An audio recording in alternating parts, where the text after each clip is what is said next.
In central Vermont, a unique glimpse into the past at a Memorial Day service in Duxbury. This is the 17th year of the annual Ghost Walk hosted by the Waterbury Historical Society. NBC5's Sid Bulay explains a living history in our region.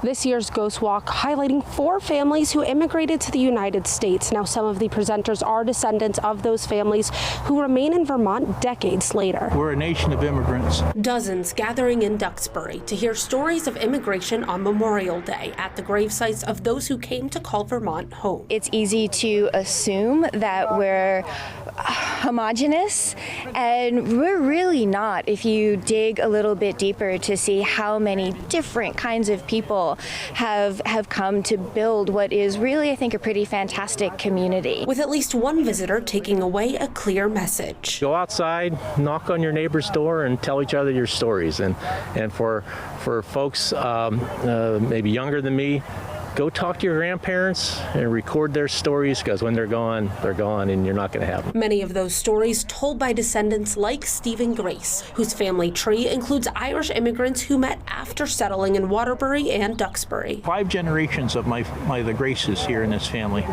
and this cemetery. And I'm proud of every single one of them. Mark Morse is a descendant of the Callahan family, who also left Ireland during the famine, eventually settling at the base of Camel's Hump. They helped take care of hikers, show them the way up the hump, and house them overnight if they needed it.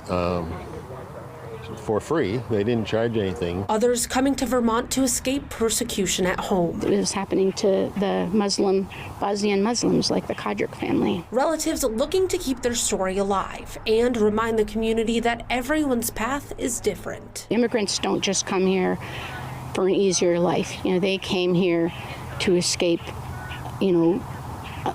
the ethnic cleansing in much the same way that Nazi Germany tried to cleanse itself of the Jews. Grace believes her relative is the first and only Muslim to be buried here in the Catholic cemetery. I think the Waterbury community really stepped up. Going forward, family members asking for everyone to be more open-minded. I hope it's a more broad-minded approach to the immigrants that now are struggling in America and face a lot of discrimination by the people who run our society. Everyone who spoke with NBC5 today emphasizing the need to show kindness to those who come to call the United States home, no matter how they came here. In Duxbury, Sid Bulay, NBC5 News.